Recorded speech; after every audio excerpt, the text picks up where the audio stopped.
Hello students, आज मैं आपके पास लेकर आई हूँ हेलो अल्केन हेलोरीन का प्रिपरेशन ऑफ हेलो अल्केन्स की आगे की वीडियो। हमने पहले ही preparation of haloalkane from alcohol कर लिया है। हेलो अल्केन बनाने के जितने भी मेथड्स है उसका सेकेंड मेथड है आज। फर्स्ट हमने कर लिया है preparation of haloalkane from alcohol.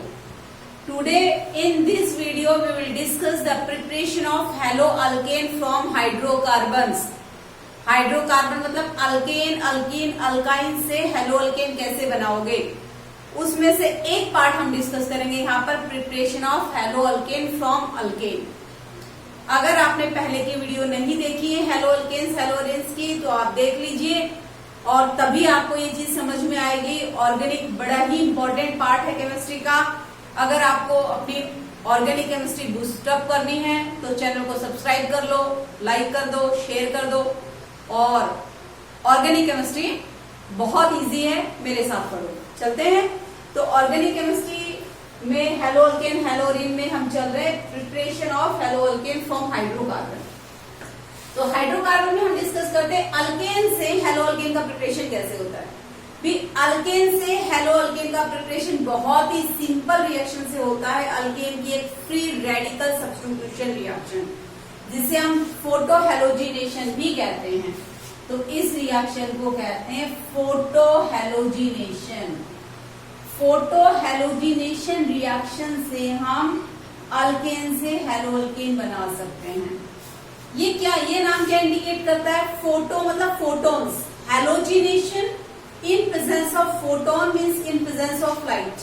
जब अल्केन का लाइट के प्रेजेंस में हेलोजन के साथ रिएक्शन होती है तो वो रिएक्शन जो है वो फ्री रेडिकल सब्स्टिट्यूशन रिएक्शन होती है। कौन सी होती है? Free radical substitution reaction. बहुत सिंपल सी मैकेनिज्म है इसकी। तो हेलोजिनेशन ऑफ अल्केन जो होगी जिससे हेलोअल्केन बनेंगे वो फ्री रेडिकल सब्स्टिट्यूशन रिएक्शन है। इसमें जो रिएक्टिव इंटरमीडिएट बनेगा वो फ्री रेडिकल है, odd electron containing species, free radical. ठीक है, चलिए मैं आपको एक सिंपल से एग्जांपल दे दूं पहले कि मान लो मीथेन ले लो। मीथेन रिएक्शन करेगा क्लोरीन के साथ इन प्रेजेंस ऑफ फोटोन, इसीलिए तो इसका नाम फोटो हेलोजिनेशन रखा है। इन प्रेजेंस ऑफ फोटोन Hμ, या फिर आप कह सकते हो इन प्रेजेंस ऑफ सनलाइट। ठीक है, फोटोन भी तो लाइट को इंडिकेट करता है। तो क्या होगा भाई, एक हाइड्रोजन जाएगा मीथेन में से और उसकी जगह एक क्लोरीन आ जाएगा, तो ये बन गया मिथाइल क्लोराइड। ठीक है, और साइड प्रोडक्ट HCl निकल गया। लेकिन ये फोटो हेलोजिनेशन होगी, halogenation in presence of sunlight. लेकिन पता है इन मेथड को हेलोअल्केन बनाने के लिए हम प्रैक्टिकली रिकमेंड नहीं करते हैं। हम ये नहीं कहते हैं कि मीथेन का हेलोजिनेशन करके क्लोरोमीथेन बना लो, या इथेन का हेलोजिनेशन करके क्लोरोइथेन बना लो। रीजन क्या है? रीजन ये है कि इस मेथड में मिक्सचर ऑफ हेलोअल्केन बनते हैं। मिक्सचर ऑफ, एक हेलोअल्केन बनाना था हमें, क्लोरोमीथेन बनाना था, और इसमें बन जाएगी बहुत सारे क्लोरोअल्केन। देखिए कैसे, ये क्लोरोमीथेन बन गया। ये फिर आगे रिएक्शन कर सकता है chlorine in presence of sunlight. ये जो पहला प्रोडक्ट बना है, एक हैलोजन हाइड्रोजन और एक हैलोजन में सब्स्टिट्यूशन हुआ, इसे कहेंगे मोनो हेलोजिनेशन। जब एक हैलोजन अल्केन में आके ऐड होता है, सब्स्टिट्यूट करता है हाइड्रोजन को, तो इस प्रोडक्ट को मोनो हेलोजिनेशन कहते हैं। दूसरा भी हाइड्रोजन जा सकता है, दूसरा हाइड्रोजन गया और क्लोरीन आ गया, एक हाइड्रोजन और गया, क्लोरीन आ गया, तो ये हो गया डायहेलोजिनेशन। और ये जो प्रोडक्ट बन गया इसे कहेंगे डाइक्लोरोमीथेन। नाम तो आपको लिखने आता ही है। फिर से भी हो सकता है, फिर हो सकता है chlorine in presence of sunlight, आगे और रिएक्शन होगी, एक हाइड्रोजन और चला गया और आपके पास बन गया ट्राइक्लोरोमीथेन, जिसका कॉमन नाम है क्लोरोफॉर्म। अभी भी ये रिएक्शन साथ नहीं बैठेगी। क्लोरीन अगर आप और सप्लाई करोगे सनलाइट के प्रेजेंस में और रिएक्शन करा लेगी, और ये जो एक हाइड्रोजन एटम था वो भी निकल जाएगा और फाइनल प्रोडक्ट बन जाएगा कार्बन टेट्राक्लोराइड। यानी इस रिएक्शन में जब हमने मीथेन का क्लोरीनेशन कराया, मीथेन का हेलोजिनेशन कराया, ब्रोमिनेशन या क्लोरीनेशन सिमिलर मेथड से होते हैं। ठीक है, तो आपको क्या मिलेगा? Mixture of products are formed. Mixture of products क्या क्या बताइए, क्या क्या प्रोडक्ट्स मिलेंगे मिक्सचर में? मिक्सचर में मिलेंगे chloromethane, dichloromethane, trichloromethane and carbon tetrachloride, tetrachloromethane. अब इन प्रोडक्ट्स को मोनोहेलोजिनेशन, प्रोडक्ट डाइहेलोजिनेशन, ट्राइहेलोजिनेशन, टेट्राहेलोजिनेशन, इनको सेपरेट करना फिर बहुत मुश्किल होगा। इनके बॉइलिंग पॉइंट में ज्यादा डिफरेंस नहीं है। फ्रैक्शनल डिस्टिलेशन मेथड से इन्हें सेपरेट करेंगे, यानी एक प्रोडक्ट बनाने गए थे, 4 बन गए, फिर उन्हें सेपरेट करो। Is it clear? इसीलिए प्रैक्टिकली हम हेलोजिनेशन और फोटो हेलोजिनेशन ऑफ अल्केन को हेलो अल्केन बनाने के लिए रिकमेंड नहीं करते हैं, लेकिन ये एक मेथड है भाई हेलो अल्केन बनाने का अल्केन से, ठीक है। तो अब हम इस मेथड की मैकेनिज्म देखते हैं। मैंने क्या कहा, मैकेनिज्म क्या है? ये मैकेनिज्म के हिसाब से फ्री रेडिकल सब्स्टिट्यूशन है। देखो किस तरह से सिर्फ मोनोहेलोजिनेशन की मैकेनिज्म है, मोनोहेलोजिनेशन से फिर डाइहेलोजिनेशन, ट्राइहेलोजिनेशन, इस तरह चलता रहेगा। तो हम सिर्फ फर्स्ट स्टेप की मैकेनिज्म देख लेते हैं, दैट इज मोनोहेलोजिनेशन। ओके, तो ये रख कर दूं, आप नोट कर लीजिए इसको। तो भाई हेलोजिनेशन ऑफ अल्केन समझने के लिए मैं आपको एक सिंपल सी रिएक्शन दे रही हूं, वो है methane plus chlorine in presence of sunlight. +1 में भी बच्चों आपने मैकेनिज्म की है, मिथाइल क्लोराइड प्लस HCl। इस रिएक्शन को मैकेनिज्म से समझते हैं, ठीक है। मैंने क्या कहा, ये फ्री रेडिकल सब्स्टिट्यूशन रिएक्शन है। ये रिएक्शन 3 स्टेप में होती है। पहली स्टेप है चेन इनिशिएशन स्टेप। क्या स्टेप है? Chain initiation step. देखिए चेन इनिशिएशन स्टेप में क्या होगा, फ्री रेडिकल बनेगा और वो फ्री रेडिकल चेन रिएक्शन की इनिशिएशन करेगा, शुरुआत करेगा।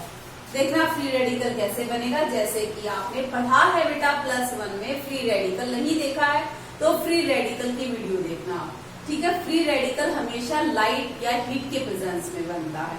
तो क्लोरीन का जो मॉलिक्यूल है, क्लोरीन का मॉलिक्यूल आपको पता है, क्लोरीन का मॉलिक्यूल नॉन पोलर मॉलिक्यूल है। Is it clear? दोनों एटम की इलेक्ट्रोनेगेटिविटी सेम है। जब क्लोरीन के मॉलिक्यूल को हम हीट करते हैं या इस पे सनलाइट फॉल करते हैं, तो ये लाइट जो है इस बॉन्ड में क्या करती है भाई, इस बॉन्ड में वाइब्रेशन पैदा करती है, यानी ये बॉन्ड क्लीव हो जाता है। और इस बॉन्ड का फिशन जो होता है वो होमोलिटिक फिशन होता है। होमोलिटिक फिशन शायद आपको पता होगा, आपने पिछली वीडियो जीओसी की देखी होंगी। होमोलिटिक फिशन का मतलब equal breaking of bond. Covalent bond 2 इलेक्ट्रॉनों की शेयरिंग से बनता है, तो जब ये बॉन्ड टूटा तो हर एटम अपना एक इलेक्ट्रॉन लेकर गया। तो आपके पास ये बन गया क्लोरीन, ये इसका एक ऑड इलेक्ट्रॉन, कोवेलेंट बॉन्ड टूटने से ये क्लोरीन ऑड इलेक्ट्रॉन। तो इस ऑड इलेक्ट्रॉन स्पेसिस को क्या कहते हैं बेटा? इस ऑड इलेक्ट्रॉन स्पेसिस को कहते हैं फ्री रेडिकल। तो क्लोरीन फ्री रेडिकल जनरेट हो गया। ओके, पहले स्टेप में क्लोरीन फ्री रेडिकल जनरेट हो गया। अब देखिए क्लोरीन फ्री रेडिकल इस चेन रिएक्शन को किस तरह कंटिन्यू करेगा। तो देखिए दो सेकेंड स्टेप है, बड़ा इंपॉर्टेंट स्टेप होता है ये रिएक्शन का, chain propagation step. Okay, chain propagation step. देखिए चेन प्रोपगेशन स्टेप क्या है? तो पहले स्टेप में आपने देखा क्लोरीन फ्री रेडिकल जनरेट हो गया है, तो ये क्लोरीन फ्री रेडिकल जो है ये मीथेन के साथ रिएक्शन करेगा। देखिए जब फ्री रेडिकल एक मॉलिक्यूल के साथ रिएक्शन करता है तो फ्री रेडिकल बॉन्ड का होमोलिटिक फिशन ही होता है, हेटेरोलिटिक नहीं होता, क्योंकि odd electron species containing species जो है वो इसको अटैक करेगी। तो इस बॉन्ड का जो है होमोलिटिक फिशन होगा। देखो हाफ एरो से शो किया मैंने, एक इलेक्ट्रॉन इसके पास जाएगा और एक इलेक्ट्रॉन इस बॉन्ड के पास, कार्बन के पास जाएगा। और ये ऑड इलेक्ट्रॉन कंटेनिंग स्पेसिस यानी हाइड्रोजन इस क्लोरीन के साथ कंबाइन होकर HCl बना लेगी और नया फ्री रेडिकल जनरेट हो जाएगा, that is methyl free radical. क्या जनरेट होगा भी? Methyl free radical. अब अगले स्टेप में क्या होगा? ये मिथाइल फ्री रेडिकल, देखिए मिथाइल फ्री रेडिकल क्लोरीन के मॉलिक्यूल के साथ रिएक्शन करेगा। भाई फ्री रेडिकल जब अटैक करेगा तो बॉन्ड का होमोलिटिक फिशन ही होगा। एक इलेक्ट्रॉन इसके पास, हाफ एरो है देखना, इस बॉन्ड का एक इलेक्ट्रॉन इसके पास, ठीक है।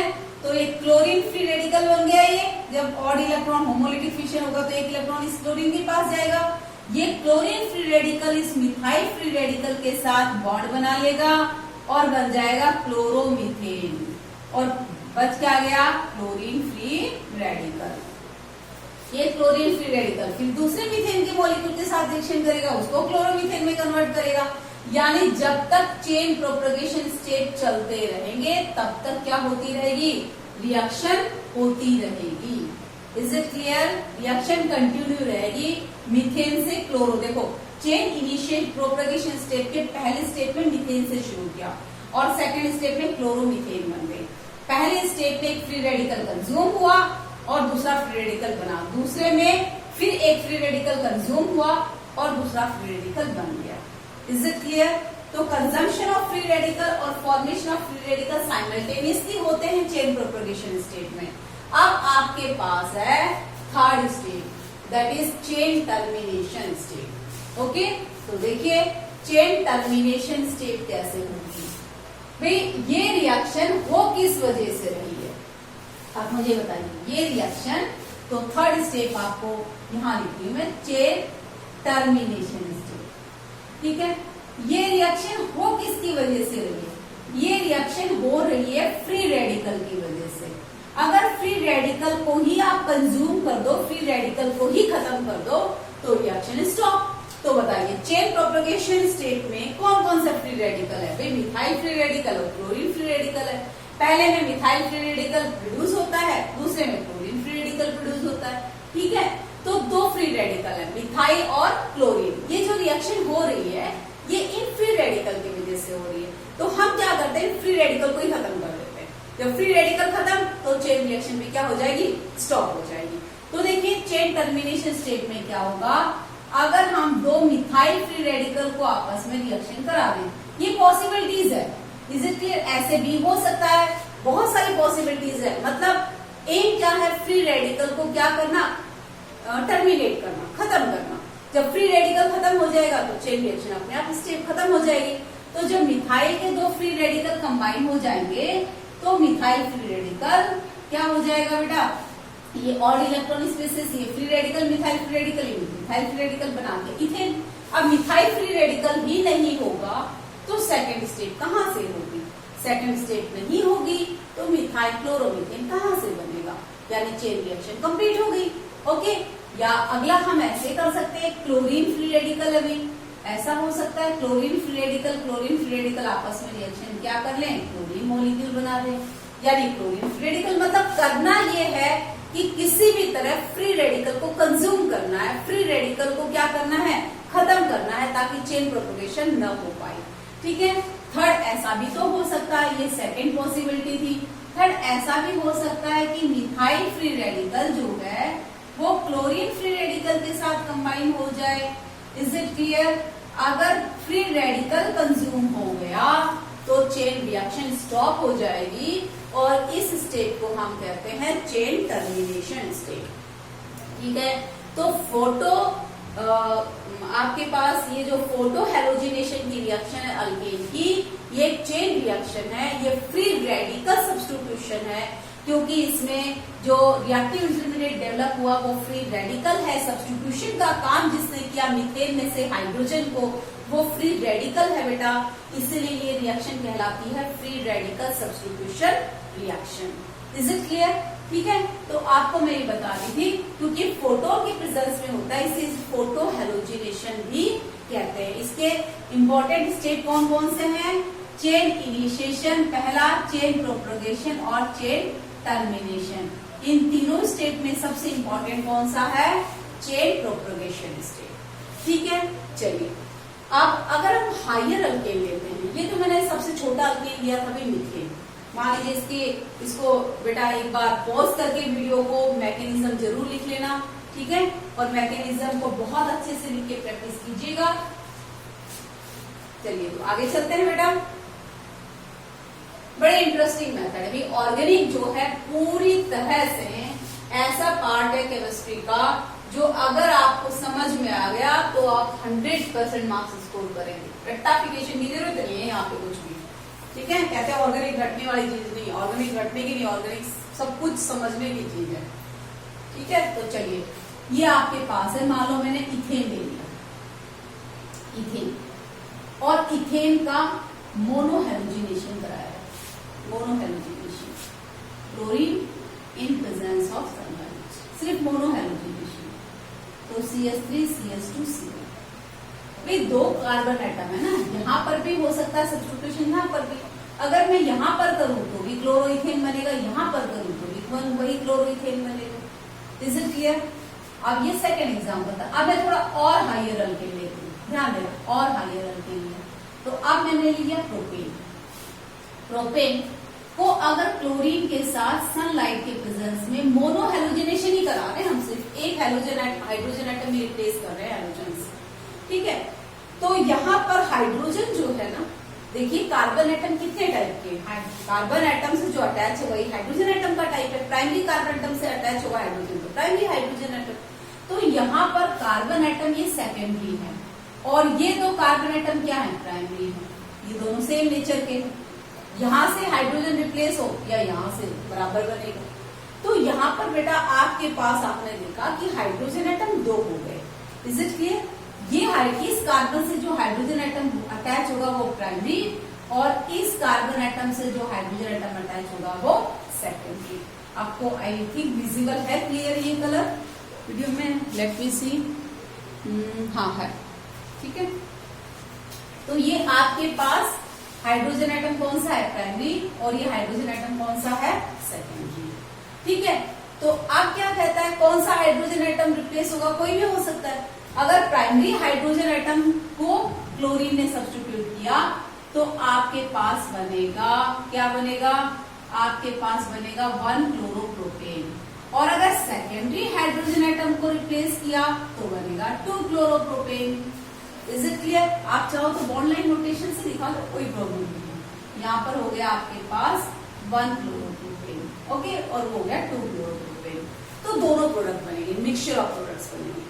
Is it clear? 1 क्लोरोप्रोपेन में 2 क्लोरोप्रोपेन में। यहाँ पर मेजर प्रोडक्ट कौन सा होगा, मेजर प्रोडक्ट होगा 2 क्लोरोप्रोपेन। Is it clear? बनेंगे दोनों, ये भी बनेगा ये भी बनेगा, बट मेजर कौन सा होगा, सेकेंड वाला होगा 2 क्लोरोप्रोपेन। रीजन सुनिए, रीजन है बेटा order of, ease of order of substitution, ऐसे लिख दो, ease of substitution of hydrogen atom, ease of substitution of hydrogen atoms.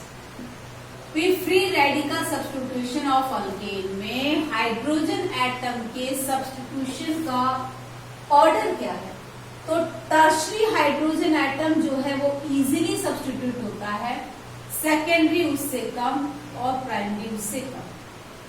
तो यहाँ पर दो हाइड्रोजन एटम में भी प्राइमरी और सेकेंडरी दो के सब्स्टिट्यूट होने के चांस है, या तो प्राइमरी हाइड्रोजन एटम क्लोरीन से सब्स्टिट्यूट हो या सेकेंडरी हो।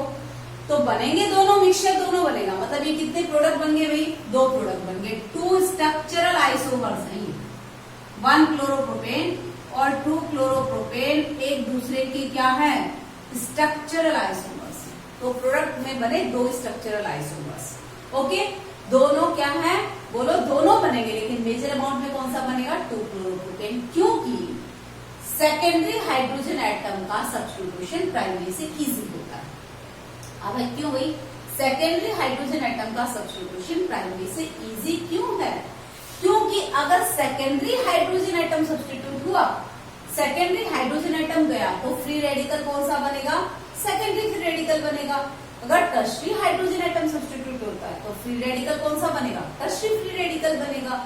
और आपको अच्छे से पता है कि order of stability, order of stability of free radical क्या होता है, फ्री रेडिकल की स्टेबिलिटी का ऑर्डर क्या है, फ्री रेडिकल की स्टेबिलिटी का ऑर्डर है, टर्शरी फ्री रेडिकल ज्यादा स्टेबल होते हैं, सेकेंडरी उससे कम, प्राइमरी उससे कम, ओके।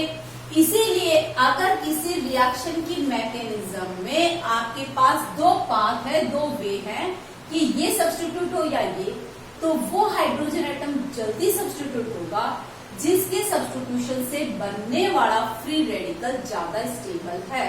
Is it clear? तो सेकेंडरी हाइड्रोजन एटम के सब्स्टिट्यूशन से free radical secondary free radical बनता है।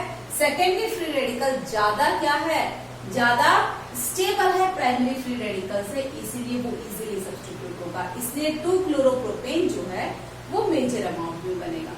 मान लीजिए टर्शरी भी होता तो टर्शरी का ईज ऑफ सब्स्टिट्यूशन जो है वो सेकेंडरी से भी ज्यादा होता, तो टर्शरी वाला प्रोडक्ट और ज्यादा मेजर अमाउंट में बनता। ठीक है, चलिए हम और हायर अल्केन ले लेते हैं। सपोज हमने ले लिया ब्यूटेन, ध्यान से देखिएगा ब्यूटेन, और मैं इसकी प्रोडक्ट डिस्कस करने से पहले आपको एक बात और अच्छे से समझाना चाहती हूँ। आपको पता होना चाहिए कि जो हेलो अल्केन या जो कंपाउंड ऑर्गेनिक कंपाउंड कायरल होता है उसके स्टीरियो आइसोमर भी पॉसिबल होते हैं। दो ऑप्टिकल आइसोमर्स होते हैं, डेक्स्ट्रो और लियो। अब ये होता है कायरल का मतलब क्या होता है, ठीक है। इसके लिए भी पहले आप इसको नोट कर लीजिए, मैं इसको रख करती हूँ।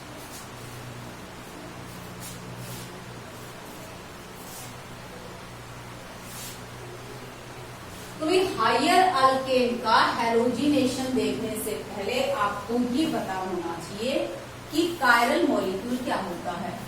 ऐसा मॉलिक्यूल कायरल, आई होप आपको पता भी होगा, नहीं फिर से मैं आपको बता रही हूँ। कायरल वो कार्बन एटम, ऐसा कंपाउंड जिसमें कम से कम एक कायरल, इसे कोई चिराली बोलते हैं बट सही प्रोनाउंसिएशन कायरल है, ऐसा ऑर्गेनिक कंपाउंड जिसमें कम से कम एक कायरल कार्बन एटम हो, उसके स्टेरियो आइसोमर्स पॉसिबल है उस कंपाउंड के। एक डेक्स्ट्रो ऑप्टिकल आइसोमर और एक लियो। डेक्स्ट्रो का मतलब वो जो प्लेन पोलराइज लाइट को किस साइड रोटेट करता है, वही राइट साइड, और लियो वो जो प्लेन पोलराइज लाइट को लेफ्ट साइड रोटेट करता है। तो कायरल कार्बन एटम क्या है, ध्यान से सुनिए। कायरल कार्बन एटम वो कार्बन एटम है जो 4 डिफरेंट ग्रुप से अटैच। आपको एग्जाम्पल समझ में आएंगे, चिंता मत करिए। The carbon atom which is attach with the 4 different atoms और group, that is called as chiral carbon atom. जैसे ये carbon atom A, B, E, F से अटैच। Is it clear? इसलिए कायरल कार्बन एटम। ऐसा कोई भी कंपाउंड जिसमें एक भी कायरल कार्बन एटम है तो फिर उसके स्टेरियो आइसोमर भी पॉसिबल है। उसके 2 स्टेरियो आइसोमर होंगे और 2 ऑप्टिकल आइसोमर्स होंगे, इनैंशियोमर्स होंगे उसके। ठीक है, इससे ये इनैंशियोमर वाली बात के लिए आपको ऑप्टिकल आइसोमर का नॉलेज जरूरी है। इसके लिए आप जीओसी की वीडियो देखिएगा। ठीक है, तो देखिए ऑप्टिकल आइसोमर्स, ठीक, अगर आपने नहीं सॉरी, मैं अभी जल्दी ही आपके लिए ऑप्टिकल आइसोमर्स की भी वीडियो अपलोड करूंगी, तो आप उसे देखिएगा। अभी तो हम लोग सिर्फ इसके प्रोडक्ट बनाना देखते हैं। ठीक है, तो ये आपके पास है। ये मान लीजिए हमने ले लिया ब्यूटेन। ब्यूटेन क्लोरीन के साथ रिएक्शन किया, ठीक है, इन प्रेजेंस ऑफ फोटोन। तो पहले तो आप ये बताइए इसमें कितने टाइप के carbon atom, sorry hydrogen atom है। तो भाई इसमें ये और ये 2 टाइप के हाइड्रोजन एटम है। क्यों मैडम? ये भी है भाई, ये भी सेकेंडरी, ये भी सेकेंडरी। इसके अगर इस हाइड्रोजन एटम का सब्स्टिट्यूट करोगे तो वही प्रोडक्ट बनेगा, इससे कर लो तो भी वही बनेगा। सिमिलरली इसी से इससे कर लो तो भी वही प्रोडक्ट बनेगा, और इसका सब्स्टिट्यूशन कर लो तो भी वही बनेगा। Is it clear? तो आपके पास मोनोहेलोजिनेशन से, ध्यान से देखिएगा, मोनोहेलोजिनेशन से ये आपके पास ब्यूटेन है। तो ब्यूटेन के मोनोहेलोजिनेशन से आपके पास एक तो प्रोडक्ट बनता है 1 क्लोरो, ये आपके पास है ये 1 क्लोरो ब्यूटेन, और दूसरा आपके पास बनता है 2 क्लोरो ब्यूटेन। ठीक है, 2 ही टाइप के हाइड्रोजन एटम तो थे, एक प्राइमरी और एक सेकेंडरी, और दोनों सिमिलर हैं, 1 क्लोरो ब्यूटेन और 2 क्लोरो ब्यूटेन। तो देखना बेटा, आपके पास बन गए 2 structural isomers. 2 structural isomer, 2 structural isomers बन गए, भी 2 प्रोडक्ट बन गए। लेकिन अगर मैं स्टेरियो आइसोमर्स भी इंक्लूड करूं अगर इसमें ये पूछा जाए, दो टाइप के क्वेश्चन आते हैं ऑब्जेक्टिव में, ये पूछा जाता है तो स्ट्रक्चरल आइसोमर्स कितने बनेंगे, तो आपके पास स्ट्रक्चरल आइसोमर्स तो क्या होंगे भाई, दो ही होंगे, 1 क्लोरोब्यूटेन और 2 क्लोरोब्यूटेन। लेकिन अगर ये आ जाए इंक्लूडिंग स्टीरियो आइसोमर्स बताओ, तो ये देखिए कि इन हेलो अल्केन में से कोई कायरल कंपाउंड तो नहीं है। तो देखो ये वाला था ना, देखना ध्यान से, इसमें इस कार्बन एटम से एक मिथाइल ग्रुप अटैच है, एक इथाइल ग्रुप अटैच है, और एक क्लोरीन अटैच है, और एक क्या अटैच है भाई, हाइड्रोजन एटम अटैच। बताइए, तो इससे क्या है आपके पास, इस कार्बन से 4 डिफरेंट ग्रुप अटैच है, यानी ये वाला कार्बन एटम क्या है, ये वाला carbon atom chiral carbon atom है। अगर इसमें कायरल कार्बन एटम है तो आने वाला क्लोरीन वेज पोजीशन पर भी हो सकता है और डैश पोजीशन पर भी हो सकता है, यानी इस कंपाउंड के दो क्या बनेंगे भाई, ऑप्टिकल आइसोमर्स। आने वाला क्लोरीन जो है वो डैश पोजीशन पर भी आ सकता है, या फिर अगर हम लोग 3 डायमेंशन में देखते हैं तो ये वेज पोजीशन पर भी आ सकता है। यानी अगर कायरल कार्बन एटम है कंपाउंड में, तो इसके दो क्या होंगे, इनआइसोमर्स होंगे। तो टोटल आपके पास कितने आइसोमर्स बन गए, 1 2 3, इसके दो, 1 2 3, तो total 3 isomers are formed including stereo isomers,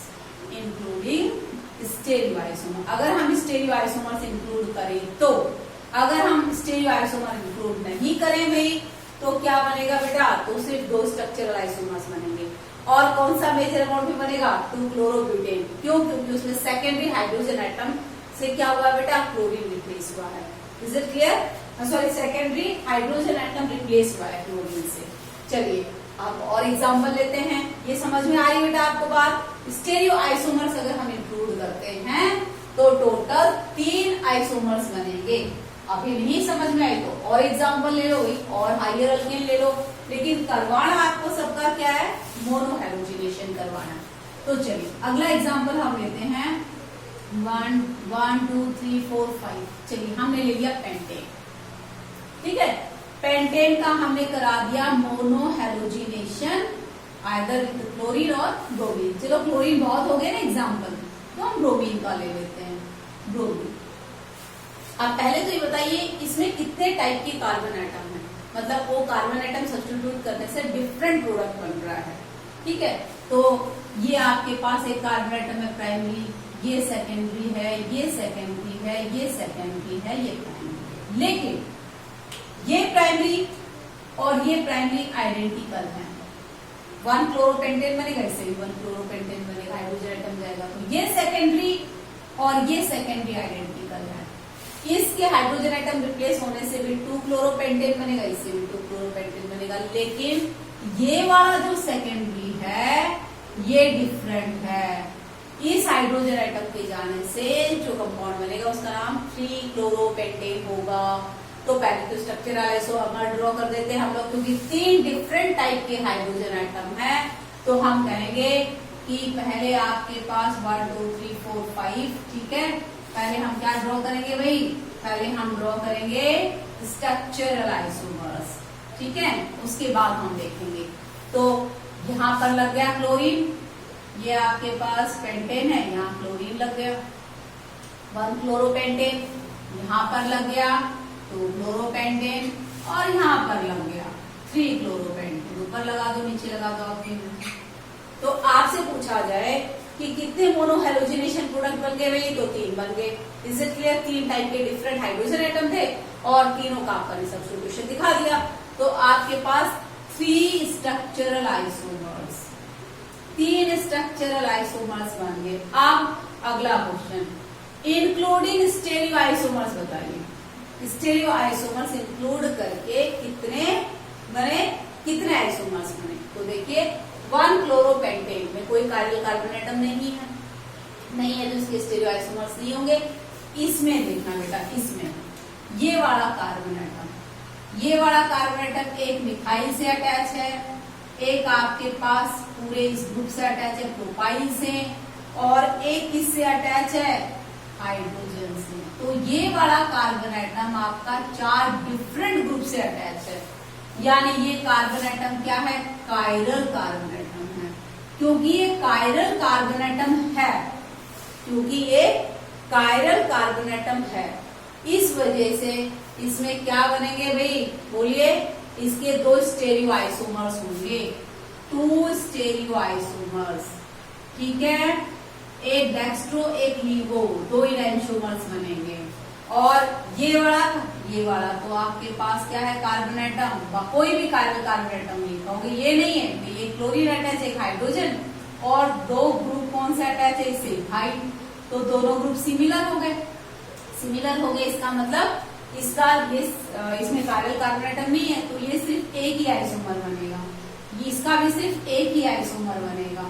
और इस आइसोमर के क्या बन जाएंगे, 2 स्टेरियो आइसोमर, यानी टोटल आपके पास कितने आइसोमर बन गए, 4 आइसोमर। स्ट्रक्चरल आइसोमर पूछते हैं तो 3, अगर इंक्लूडिंग स्टेरियो आइसोमर बोलते हैं तो 4 isomers including stereo isomers. Is it clear? इस तरह से हम लोग टोटल प्रोडक्ट काउंट कर सकते हैं फोटो हेलोजिनेशन का। इस तरह से हम अल्केन से क्या बनाते हैं, हेलो अल्केन बनाते हैं फ्री रेडिकल सब्स्टिट्यूशन से। ठीक है, चलिए एक एग्जांपल और ले लेते हैं आपके पास। एक एग्जांपल है आपके पास, नेक्स्ट पेंटेन ले लिया, तो चलिए एक एग्जांपल और लेते हैं हम लोग, इससे क्लियर हो जाएगा आपके। कायरल कार्बन एटम अगर है तो उसके स्टेरियो आइसोमर्स डेफिनेटली पॉसिबल होंगे। ठीक है, तो ये अगला example 1 2 3 4 and this is another carbon atom. ठीक है, यही है। चलिए इसका नाम क्या है भाई, इसका नाम बताओ पहले। 2 मिथाइल 1 2 3 4 2 मिथाइल ब्यूटेन, ये ले लिया हमने। अब मोनोहेलोजिनेशन हम करवा रहे हैं, chlorine in presence of sunlight. ठीक है, तो chlorine in presence of sunlight में जब हमने हेलोजिनेशन कराया तो पहले देखो इसमें कितने टाइप के हाइड्रोजन एटम, उन हाइड्रोजन एटम के सब्स्टिट्यूशन होने, वो हाइड्रोजन एटम जिनके सब्स्टिट्यूट होने से डिफरेंट प्रोडक्ट बन रहे हैं। ठीक है, तो आपके पास एक हाइड्रोजन एटम है, ये है, ये वाला हाइड्रोजन एटम और ये हाइड्रोजन एटम तो दोनों सिमिलर है। ये प्राइमरी हाइड्रोजन एटम डिफरेंट है, ये आपके पास सेकेंडरी है और ये आपके पास टर्शियरी है। तो primary hydrogen atom, primary secondary and tertiary. Now come to the different hydrogen atom, different types of hydrogen atom which gives a different product on monohalogenation. तो ये वाला ले लो, एक ये ले लो टर्शियरी, एक सेकेंडरी और एक प्राइमरी, क्योंकि ये प्राइमरी और ये प्राइमरी तो सिमिलर है, इनके सब्स्टिट्यूशन से तो सिमिलर प्रोडक्ट बनेंगे। तो डिफरेंट टाइप के हाइड्रोजन एटम कितने हो गए भाई, डिफरेंट टाइप के हो गए 4। तो 4 स्ट्रक्चरल आइसोमर्स। ठीक है, तो देखिए 4 स्ट्रक्चरल आइसोमर्स कौन से हैं, ये आपके पास है सेकेंड, एक बार क्लोरीन यहां लग जाएगा, इससे लग जाएगा। सेकेंड आपके पास है 1 2 3 4, एक बार क्लोरीन इससे लग गया। एक आपके पास ये प्रोडक्ट बन सकता है, ये टर्शियरी से रिप्लेस हुआ था, अब ये सेकेंडरी से एक बार ये, और उसके बाद आपके पास एक बार यहां से रिप्लेस हुआ। तो ये 4 आपके पास डिफरेंट स्ट्रक्चरल आइसोमर बन गए। समझ में आया आपको? डिफरेंट टाइप के हाइड्रोजन एटम कितने हैं, प्राइमरी, सेकेंडरी, टर्शियरी, और ये वाला प्राइमरी, क्योंकि ये वाला प्राइमरी रिप्लेस होने से प्रोडक्ट का नाम क्या होगा, डिफरेंट होगा और इससे अलग होगा। भाई अगर ये वाला प्राइमरी हाइड्रोजन एटम यहाँ से हाइड्रोजन एटम का क्लोरीन लगा तो इस प्रोडक्ट का नाम क्या है बताइए? इस प्रोडक्ट का नाम है 1 2 3 4 1 क्लोरो 2 मिथाइल ब्यूटेन।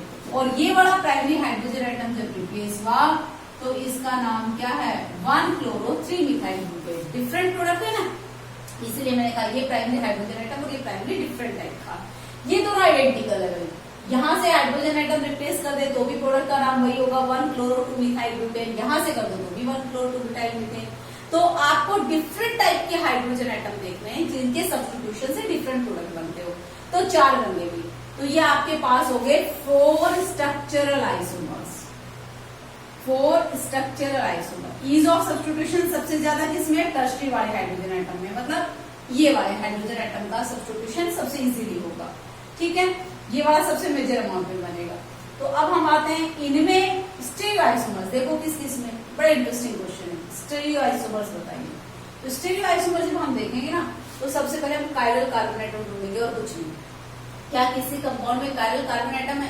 पहले से है कोई हेलोजन आने के बाद, हेलोजन आने के बाद कोई कार्बन एटम कायरल हुआ है क्या? ऐसा कोई जरूरी नहीं जिसमें क्लोरीन एटम अटैच हुआ है वही कायरल होना चाहिए, ऐसा नहीं है।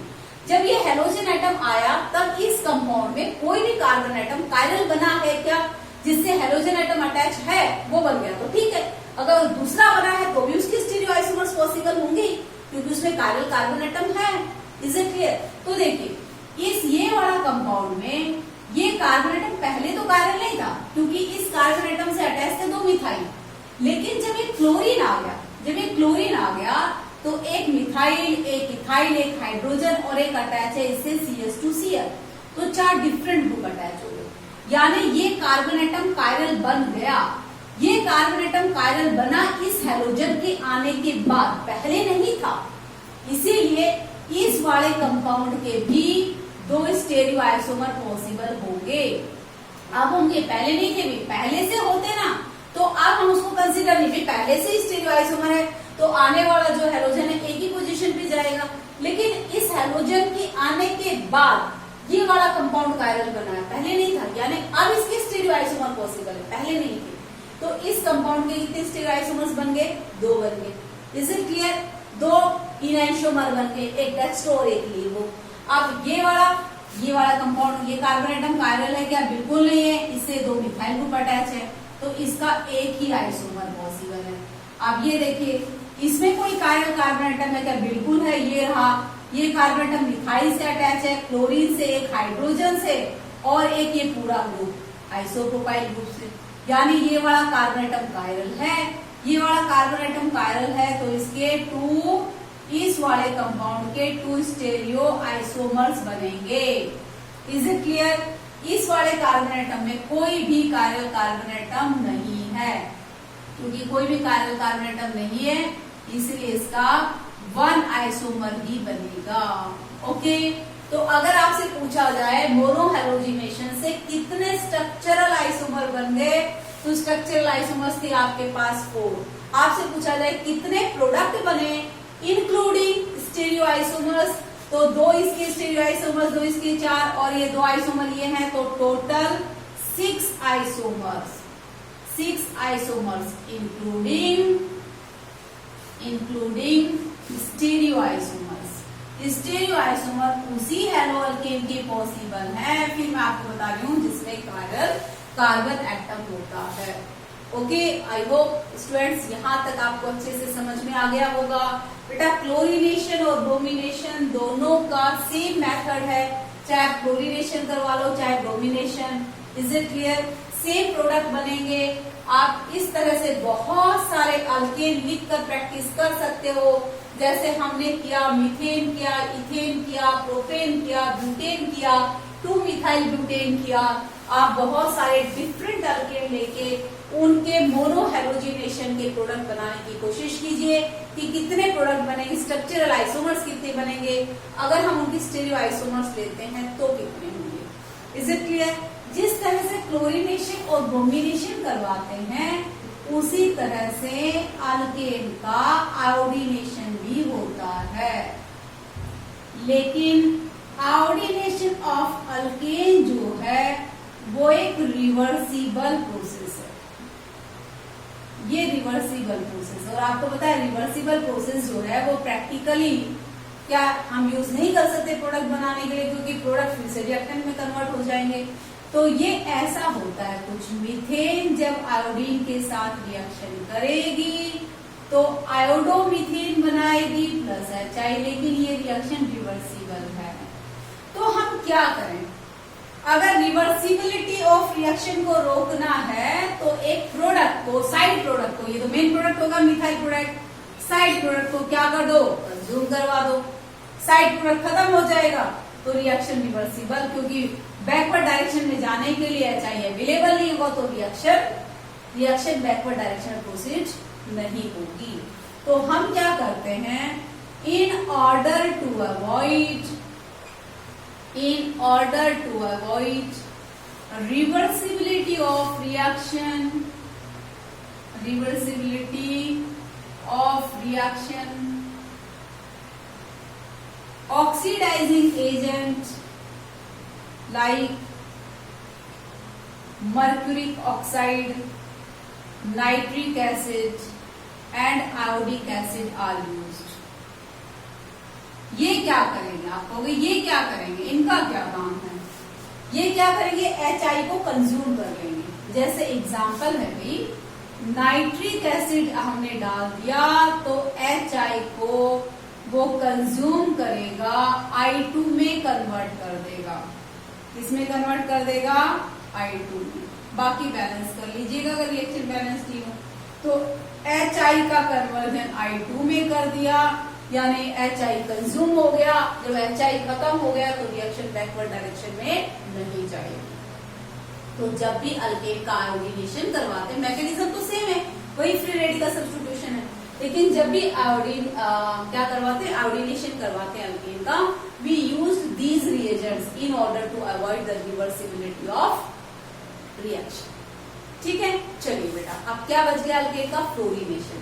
देखो, अल्केन का फ्लोरीनेशन कभी भी डायरेक्ट नहीं करवाते, क्योंकि डायरेक्ट फ्लोरीनेशन ऑफ अल्केन करवाएंगे तो ये रिएक्शन वॉयलेंट होगी, बहुत ज्यादा एनर्जी रिलीज होगी। ये रिएक्शन वॉयलेंट है, एक्सप्लोजिव है, इसीलिए कभी भी अल्केन का फ्लोरीनेशन डायरेक्ट नहीं करवा सकते। तो अल्केन का फ्लोरीनेशन अगर हमें करना है तो क्या करें, we use to prepare the fluoro alkane by indirect method. Okay, तो हम कहेंगे direct fluorination of alkane, direct fluorination of alkane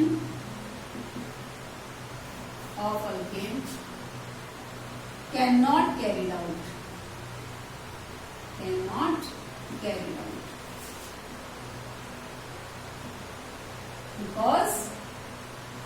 because this is explosive reaction, violent reaction, बहुत ज्यादा हीट एनर्जी रिलीज होगी, इसलिए नहीं करते। तो इनडायरेक्ट फ्लोरीनेशन करवाएंगे हम लोग, क्लोरो अल्केन और ब्रोमो अल्केन से फ्लोरो अल्केन बनाएंगे। तो जो इनडायरेक्ट फ्लोरीनेशन करवाने का मेथड है, indirect fluorination, that is called Schwarz reaction। इसका नेम रिएक्शन, इसका नाम जो है, ठीक है, एक नेम रिएक्शन है, बड़ी इंटरेस्टिंग, Schwarz reaction। ओके, देखिए Schwarz reaction क्या कहती है, Schwarz reaction कहती है either chloroalkane or bromoalkane when reacted with the fluorinating agent। Fluorinating agent कौन कौन से, सिल्वर फ्लोराइड या मर्क्यूरस फ्लोराइड या कोबाल्ट फ्लोराइड या एंटीमनी फ्लोराइड, इनमें से कोई भी फ्लोरीनेटिंग एजेंट आप यूज कर लीजिए। तो आप क्या करोगे, क्लोरीन और ब्रोमीन को रिप्लेस करोगे किससे, फ्लोरीन से। इस रिएक्शन को कहते हैं स्वार्ट्ज रिएक्शन। एग्जाम्पल के लिए सुनिए, अगर हमने ले लिया methyl chloride, reacted with the silver fluoride heated, तो क्लोरीन हट जाएगा, फ्लोरीन लग जाएगा, बन जाएगा methyl fluoride and silver fluoride as a side product. Okay, इस रिएक्शन का नाम क्या है, फिन-क्लिस्टन रिएक्शन। अगर कोई पॉलीहेलोजिनेटेड कंपाउंड है, पॉलीहेलोजिनेटेड मतलब जिसमें बहुत सारे क्लोरीन है, जैसे एग्जाम्पल है आपके पास CH3, ये कार्बन, क्लोरीन, क्लोरीन, तो हम लोग फ्लोरीनेटिंग एजेंट कोबाल्ट डाइफ्लोराइड और एंटीमनी ट्राइफ्लोराइड यूज करते हैं। ओके, ये क्या करेंगे बेटा, सारे क्लोरीन को फ्लोरीन में से रिप्लेस कर देंगे, साइड प्रोडक्ट बनेगा, बैलेंस कर लेना, एंटीमनी ट्राइक्लोराइड माइनस, ठीक है, यहां लिख दूं, एक ही बात है। इस रिएक्शन को हम कहेंगे क्या, स्वार्ट्ज रिएक्शन।